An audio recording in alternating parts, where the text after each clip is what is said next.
Quest, avaliação. 90% do mercado avaliam mal o governo Lula e 41% aprovam Haddad.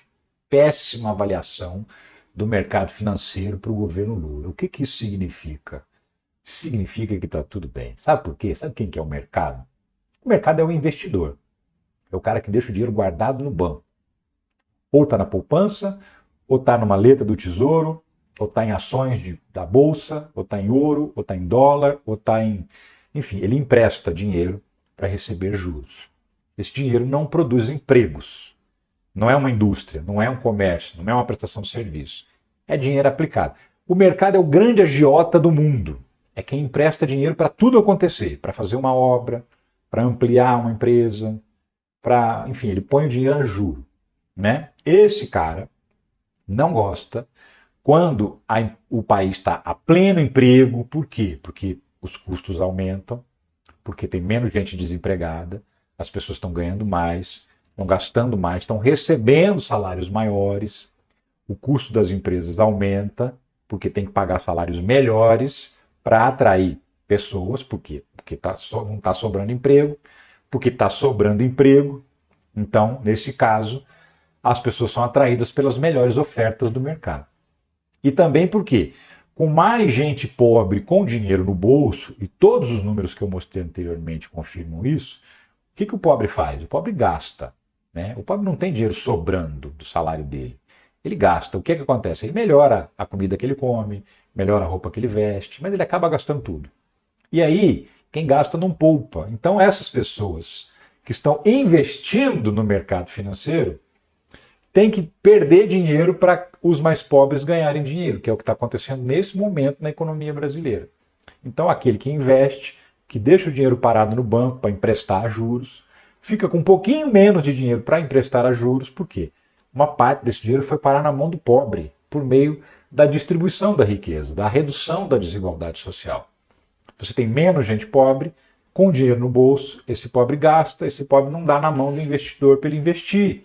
Então ele fica também incomodado, porque para ele sobra menos para investir e sobra menos poder de agiotagem também.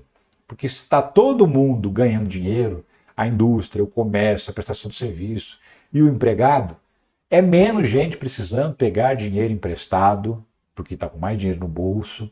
E quanto menos gente pega dinheiro emprestado, é menos juro que ele vai receber. Então, o mercado financeiro não gosta quando o pobre tem um pouco mais de dinheiro. Então, isso demonstra claramente, essa avaliação negativa do mercado demonstra claramente que este governo está privilegiando quem tem menos dinheiro, quem é mais pobre. Definitivamente não dá para dizer que o governo Lula beneficia os ricos. Porque olha aí, o mercado financeiro, os agiotas do mundo estão pé da vida, né? Bom, a oposição, por outro lado, né? Dívida bruta do governo alcança 9 trilhões e bate 78,6% do PIB, maior valor da história. Enfim, tragédia, né? Todo mundo dizendo, na oposição, dizendo, aí, estamos endividados, estamos à beira da falência. Então vamos entender o que é a dívida bruta do governo. O nome nem é esse, tá? O nome é esse aqui, ó. Dívida bruta do governo geral. Tá aqui, ó. Por que governo geral? Porque é tudo que te governa. Essa dívida pública bruta, ela não é do governo federal, do governo Lula. Ela é do governo, ela é de todas as estatais, todas. Então, se a Petrobras faz um financiamento para perfurar um poço novo de petróleo, esse financiamento, essa dívida bancária, está nessa conta aí. Tá? Não significa dívida em atraso, estou devendo, não tenho como pagar. Não. É contrato assinado. É igual o financiamento da sua casa. É uma dívida que você tem, embora ela esteja em dia. Além disso, também está aí as dívidas dos estados e dos municípios. Então, o prefeito que faz um financiamento para fazer um viaduto, para fazer uma obra anti-enchente, esse valor que ele financiou também está na dívida pública bruta do governo geral. A obra do trem, do metrô, que o governo estadual está financiando para fazer, também está nessa conta. Então, toda a estrutura pública, tudo que ela deve, todos os contratos que ela tem assinado de financiamento, de dívidas, mesmo que não estejam vencidas, que não sejam atrasadas, isso compõe a dívida pública do Brasil. A dívida pública federal é só do governo federal, são 7,072 trilhões. O que é isso? Os contratos assinados pelo governo, novos e antigos, títulos do tesouro emitidos para poder arrecadar dinheiro, né? Todos os contratos assinados pelas estatais federais e pelo governo federal, 7 trilhões.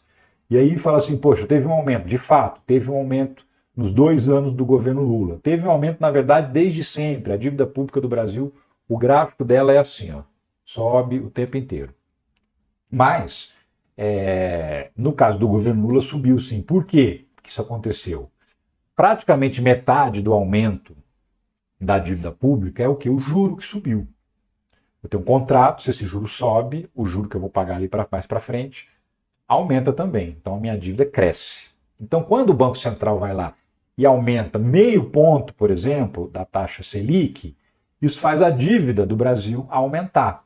E nesse caso, só o aumento de juros foi responsável por quase metade do aumento que a dívida pública teve. Teve também um pouquinho da valorização do dólar, porque tem dívidas que são em dólar, e aí quando o dólar sobe, essa dívida também aumenta. Ou seja, não necessariamente é uma ação que o governo toma para gastar um dinheiro novo. Muitas vezes a dívida cresce porque o juro cresce e o dólar cresce.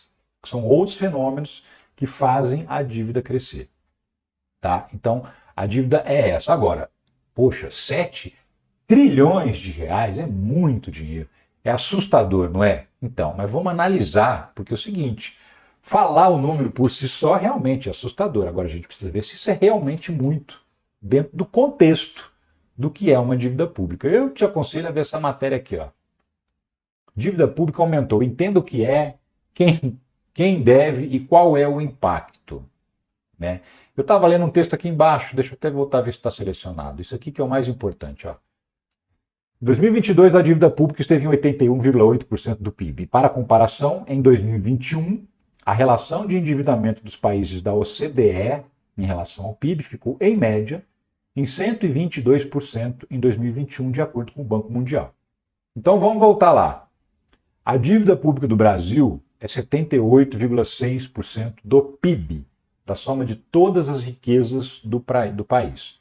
O PIB está batendo aí uns 10 trilhões, quase 11 trilhões, e a dívida está em 9 trilhões, as dívidas todas, de todo mundo somado, né? Do governo federal, 7 trilhões. Essa é a dívida pública versus percentual do PIB dos países do G7, do grupo dos 7 países mais ricos do mundo. E eu enfiei o Brasil aí no meio para a gente entender. Ó, Estados Unidos tem uma dívida pública que corresponde a 122% do PIB. Japão, 255%. Itália, 134%. França, 110%. Reino Unido, 97,6%. Canadá, 107,5%. Aí o Brasil, eu coloquei, tá errado, não é 84%, é 78%, você viu.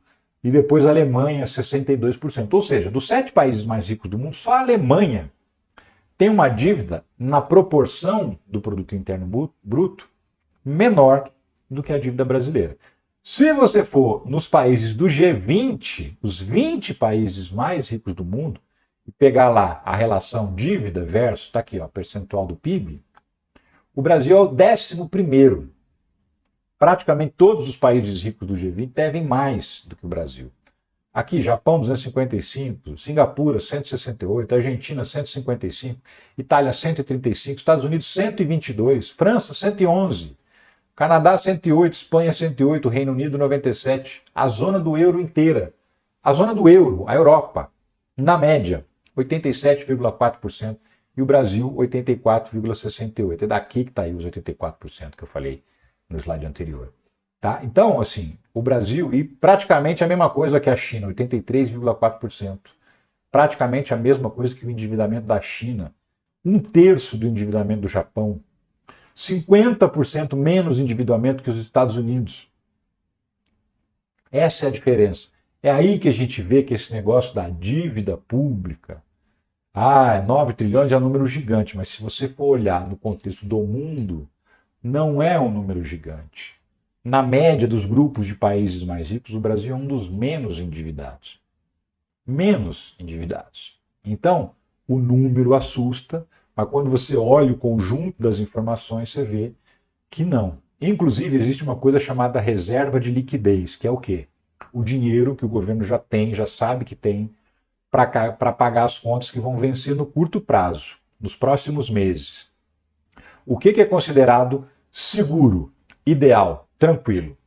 Que o país tenha dinheiro para pagar os compromissos dos próximos 3 meses. Quanto que o Brasil tem? Quase 7 meses de dinheiro garantido para pagar os compromissos dos meses que vem na frente. Então, assim, mais que o dobro daquela margem que é considerada segura, tranquila do endividamento do país. Então, apesar do endividamento ter crescido, ele ainda é relativamente baixo, eu digo relativamente porque eu estou fazendo a comparação com outros países muito mais ricos do que o Brasil, inclusive, economias muito maiores, e que demonstram que esse endividamento, essa coisa relação dívida-PIB, é uma coisa extremamente comum, que os países tenham um endividamento alto, e o Brasil nem está numa situação assim tão desesperadora. Então o número assusta, mas a coisa não é bem assim. Tá? É isso. Espero que você tenha entendido essa parte relacionada à economia e gostaria muito que você comentasse, deixasse sua opinião aqui nos comentários sobre o que você acha. Como é que você acha que está indo o Brasil de fato? Estamos indo bem, estamos indo mal? O que ainda está errado? O que você acha que ainda precisa melhorar? Diz para mim aqui no comentário.